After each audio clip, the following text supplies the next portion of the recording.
Welcome back to my channel criminology Gyan. आज हम लोग पढ़ने वाले हैं इमाइल डर्कheim के बारे में, who is one of the founding fathers of sociology. जैसे कि हमने ऑगस्ट कॉम्टे और कार्ल मार्क्स के बारे में पढ़ा था, सेम वैसे ही एक फाउंडिंग फादर हैं Emile Durkheim. So let's start. Video को आप एंड तक देखिएगा क्योंकि वीडियो के एंड में मैंने कुछ क्वेश्चंस पुट अप किए हैं लेक्चर्स के बेसिस पर ही, so that will be helpful for you. Emile Durkheim का जन्म हुआ था 1858 में फ्रांस प्रोविंस के अंदर। अगर मैं इनके अर्ली लाइफ की बात करूं तो he was born in a Jewish family. His father was a rabbi. Rabbi कौन होते हैं? एक स्पिरिचुअल लीडर या फिर रिलीजियस टीचर्स ज्यूइश फैमिली के अंदर। जैसे कि हिंदूज में प्रीस्ट होते हैं, मुस्लिम से मौलवी होते हैं, मौलाना साहब होते हैं। ऐसे ही ज्यूइश फैमिली के अंदर जो स्पिरिचुअल लीडर्स होते हैं, रिलीजियस टीचर्स होते हैं, उन्हें हम रब्बी कहते हैं। तो उनको भी रब्बी बनना था। सो इन्होंने एक रब्बिकल स्कूल ज्वाइन किया, बट लेटर ऑन की लाइफ में उन्हें ऐसा लगा कि कुछ और चीज़ों को भी पढ़ना समझना चाहिए। सो इन्होंने लोकल स्कूल वो फिर ज्वाइन कर लिया। ठीक है, then he completed his PhD, है ना। और उन्होंने अपनी फर्स्ट बुक पब्लिश करी, the division of labour in society, in the year 1893।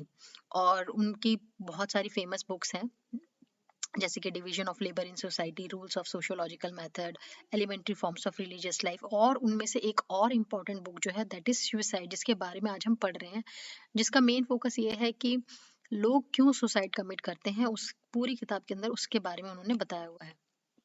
सो जो फेमस बुक है सुसाइड, ये 1897 में पब्लिश करी गई थी। तो अकॉर्डिंग टू डर्कheim, उन्होंने सुसाइड क्या बताया कि अगर कोई भी पर्सन डायरेक्टली या इनडायरेक्टली अपनी लाइफ को खुद लेता है, मतलब विक्टिम अगर अपनी लाइफ को खुद लेता है, जैसे डायरेक्टली यानी कि अगर पर्सन ने खुद को गोली मार ली, या फिर इनडायरेक्टली जैसे खाना पीना छोड़ दिया, तो इस तरीके के जो प्रैक्टिसेस हैं, ठीक है, वो सुसाइड के अंदर आते हैं। तो सुसाइड को अगर मैं नॉर्मल टर्म्स में समझूं तो सुसाइड क्या होता है? The act of taking one's own life, जहाँ पर एक पर्सन अपनी लाइफ खुद ही ले लेता है। तो अकॉर्डिंग टू डर्कheim, वो कहते हैं कि जो सुसाइड है वो एक इंडिविजुअल या प्राइवेट एक्ट नहीं है। मतलब एक पर्सन खुद इसको एनकरेज नहीं करता है। एक सोसाइटी में कंडीशन ऐसी बन जाती है कि उसको अपने आप को अपना लाइफ खुद लेना पड़ता है। तो सुसाइड जिन भी सोसाइटी में हमें देखने को मिलता है, अकॉर्डिंग टू डर्कheim, कहते हैं कि वो इंडिविजुअल और सोसाइटी दोनों का ही डिसऑर्गेनाइजेशन है। ये एक इंडिकेट करता है कि सोसाइटी और इंडिविजुअल दोनों में ही डिसऑर्गेनाइजेशन है, जिसकी वजह से यहाँ पर सुसाइड ज़्यादा या कम हो रहे हैं। ठीक है, तो डर्कheim ने बहुत सारे तरीके सोचे पहले कि कैसे सुसाइड को स्टडी किया जाए। तो उन्होंने पहले सोचा कि भाई एक्सपेरिमेंट करके देखते हैं, लेकिन एक्सपेरिमेंट पॉसिबल नहीं है, क्योंकि कोई पर्सन तो अपना सुसाइड क्यों करना चाह रहा है, वो खुद नहीं बात कर सकते हैं ना। उसके बाद फिर केस स्टडीज जो है पास्ट सुसाइड्स की, अगर हम केस स्टडी देखें तो वो थोड़ा बहुत हेल्प कर सकता था, लेकिन इतना रिलायबल जनरलाइजेशन उसमें से नहीं मिल सकता था। ठीक है, उसके बाद सर्वे मेथड पॉसिबल नहीं है, मतलब अप्रोप्रिएट नहीं है। और क्योंकि डेड पीपल्स को हम सर्वे नहीं कर सकते हैं। ठीक है, तो जो फाइनली उन्होंने देखा कि जो स्टैटिस्टिक्स है सुसाइड के ऊपर वो अवेलेबल है, तो उन्होंने सोचा कि फाइनल में इसी को ही एनालाइज करके और फिर उसके बारे में डिस्कस करते हैं। तो इससे पहले भी काफ़ी सारे लोगों ने रीजंस दिए कि क्यों लोग सुसाइड करते हैं, जैसे psychological reason, biological reason, genetics में, क्लाइमेटिक या फिर जोग्राफिकल फैक्टर्स में रीजन बताए कि लोग क्यों सुसाइड करते हैं। बट इमाइल डर्कheim ने उन सभी को रिफ्यूज कर दिया कि नहीं भाई, इनमें से कोई भी फैक्टर जो है वो रिस्पॉन्सिबल नहीं है सुसाइड के लिए। सुसाइड का जो रीजन है वो पर्सन का, वो सोशल सोसाइटी के अंदर है, सोशल बॉन्ड से रिलेटेड है। तो इमाइल डर्कheim ने अपने इसी कॉन्सेप्ट को इंट्रोड्यूस किया और उन्होंने उसके बेसिस पर 4 टाइप के सुसाइड बताए। उन्होंने बोला कि कोई भी इंडिविजुअल सुसाइड किस लिए करता है, ये 2 रीजंस हैं, 2 बेस हैं कि उसका इंटीग्रेशन सोसाइटी से कैसा है, यानी बॉन्ड सोसाइटी से कैसा है, और किस लेवल तक का नॉर्म्स और रेगुलेशन सोसाइटी में इन्वॉल्व्ड है, और वो उसे किस लेवल तक मानता है। बेस्ड ऑन दैट उसने 4 टाइप से सुसाइड दिए। तो पहला उन्होंने बताया कि egoistic, second is altruistic, third is anomic, fourth is fatalistic. So egoistic और अल्ट्रुइस्टिक जो है वो इंटीग्रेशन पर बात करते हैं, यानी कि सोशल बॉन्ड कैसा है उस इंडिविजुअल का। ठीक है, और एनोमिक और फैटलिस्टिक जो टाइप ऑफ सोसाइटी है वो रेगुलेशन की बात करता है कि नॉर्म्स और रेगुलेशन कितना फॉलो किया जा रहा है इसी सोसाइटी में, या वो इंडिविजुअल कितना उसको फॉलो कर रहा है। तो सबसे पहले बात करते हैं इगोइस्टिक सोसाइटी की, जहां पर मैंने ऊपर बताया कि इंटीग्रेशन कम होता है, यानी कि जहां पर एक इंडिविजुअल को एक सोसाइटी या सोशल ग्रुप से आइसोलेशन फील होता है कि उसे उसे सोसाइटी से कोई मतलब ही नहीं है, जहाँ पर वो अपना आइसोलेटेड रहता है, ठीक है, वो बॉन्ड जो वो सोशल कोहेजन है वो मिसिंग है, ठीक है, अपने आप को डिटैच्ड फील करता है सोसाइटी से, उन केसेस में अगर वो पर्सन सुसाइड कमिट करता है तो that will B an example of egoistic suicide. तो डरकाइम ने अलग अलग डिग्री ऑफ इंटीग्रेशन चेक किया इंडिविजुअल में, कि रिलीजन में कितना वो पर्सन बॉन्डेड है, कितना जुड़ा हुआ है, फैमिली के रिस्पेक्ट में देखा उसी चीज को, फिर पॉलिटिकल लेवल पर। तो इस तरीके से उसने अलग अलग डिग्री ऑफ इंटीग्रेशन चेक किया कि एक पर्सन कितना इंटीग्रेटेड है सोसाइटी से।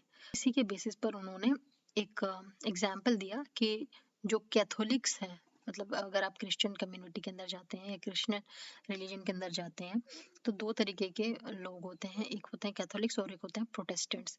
तो उन्होंने बोला कि जो कैथोलिक्स हैं वो कम सुसाइड करते हैं कंपैरेटिवली प्रोटेस्टेंट्स के, क्योंकि जो कैथोलिक्स होते हैं they are more into religion, तो इसी वजह से उनका जो सोशल बॉन्ड है वो ज़्यादा अच्छा होता है कंपैरेटिव टू प्रोटेस्टेंट्स। नहीं, अगर हम दूसरी तरफ बात करें प्रोटेस्टेंट्स की, तो उतना ज़्यादा सोशल बॉन्ड नहीं होता है क्रिएट, तो जिसकी वजह से क्या है कि उनमें जो सुसाइडल रेट है वो ज़्यादा देखने को मिला comparative to Catholics. Next is altruistic society. Altruistic society में इंटीग्रेशन, मतलब जो वो सोशल बॉन्ड है वो कुछ ज़्यादा ही है, ठीक है। इसमें क्या होता है कि जो पर्सन है वो अपनी लाइफ खुद से ले लेता है, और ऐसा उसको लगता है कि अगर वो अपनी लाइफ ले लेगा तो बाकियों का भला होगा, ठीक है। तो एक काइंड ऑफ हीरो अपने आप को समझता है अपनी स्टोरी के अंदर, कि मेरी लाइफ लेने की वजह से काफ़ी लोगों का फ़ायदा हो सकता है। तो वो तब, अब ये ऐसा कोई इंसान कब सोच सकता है, जब उसे अपने जो सोशल बॉन्ड, जो आपस के आसपास के जो लोग हैं उनसे बहुत ज़्यादा ही प्यार है। इस वजह से वो इस हद तक जा रहा है कि वो अपनी लाइफ की फिक्र नहीं करते हुए दूसरों की लाइफ की फिक्र कर रहा है।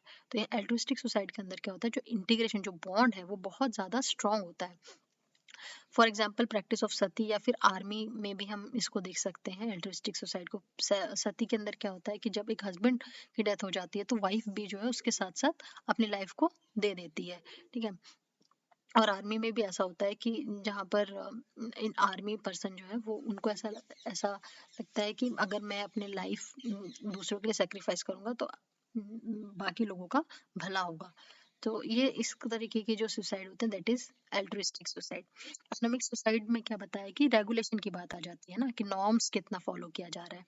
तो अगर किसी भी सोसाइटी के अंदर सोशल नॉर्म्स का ब्रेक डाउन हो रहा है, या फिर सोसाइटी के अंदर कुछ चेंजेस आ रहे हैं, सडन चेंजेस आ रहे हैं, जिसकी वजह से जो है वो पर्सन जो है उसको इंस्टिगेट करते हैं कि आप सुसाइड करो, एनोमिक सुसाइड। तो इस तरीके की जो सुसाइड होता है वो एनोमिक सुसाइड होता है, जहाँ पर एकदम से ही सडन चेंजेस आ जाते हैं सोसाइटी के अंदर, कुछ रूल्स और रेगुलेशंस हैं या कुछ नॉर्म्स हैं, उसको ऐसा लगता है कि ये एक this will be followed through out, but एकदम से उसके अंदर जब चेंजेस आ जाते हैं तो वो पर्सन उसको ग्रास्प नहीं कर पाता इजीली, और वो डिस्टर्ब हो जाता है, और जिसकी वजह से वो सुसाइड कमिट कर लेता है। फॉर एग्जांपल बैंक्रप्सी का एग्जांपल अगर मैं लूँ, तो अगर बैंक्रप्सी हो जाती है तो वो पर्सन सुसाइड कमिट कर लेता है, तो फिर वो एनोमिक सुसाइड के अंदर आएगा। या फिर आप कोविड सिचुएशन की भी बात करें, कोविड के टाइम पर भी हमें ये देखने को मिला कि एकदम से ही लोगों को नहीं पता था कि उनका इतना लॉस हो जाएगा, है ना, और या फिर बाहर नहीं निकलने दिया जाएगा, एकदम से आइसोलेट कर दिया जाएगा, अपने घर वालों से नहीं मिलने दिया जाएगा। तो बहुत उस टाइम पर सुसाइड के केसेस देखने को मिल सकते थे,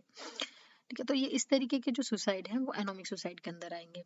अकॉर्डिंग टू डरकाइंग, कहीं कभार ऐसा होता है कि जब आपके सोशल रिलेशंस डिस्टर्ब हो जाते हैं पर्सनल लेवल पर या सोशल एथिक्स लेवल पर, वो भी आपका एक रीजन बन जाता है एनोमिक सुसाइड का।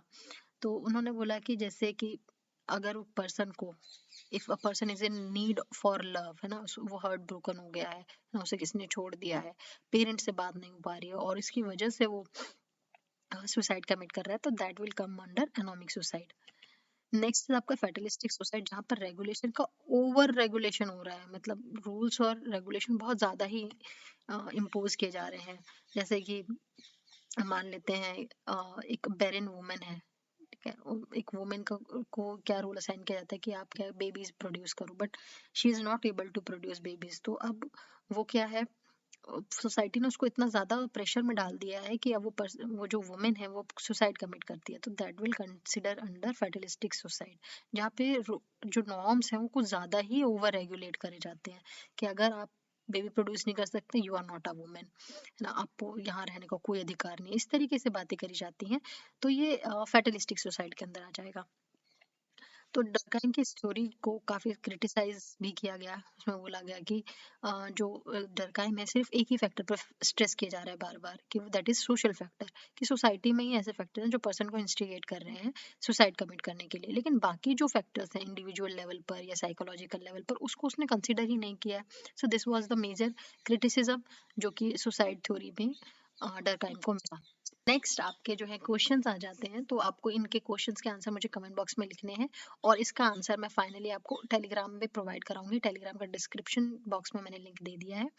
आपको आपने कितना स्कोर किया आउट ऑफ 6 वो आप मुझे लिखकर बताइएगा नीचे।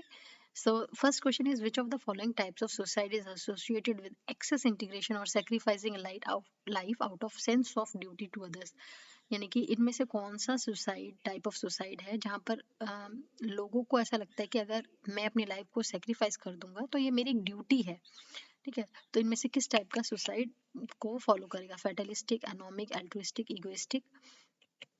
नेक्स्ट क्वेश्चन इज, डरकाइम की जो सुसाइड थ्योरी है वो किस सिस्टम से बिलोंग करती है? Religious system, social system, agricultural system या ट्रेडिशनल सिस्टम?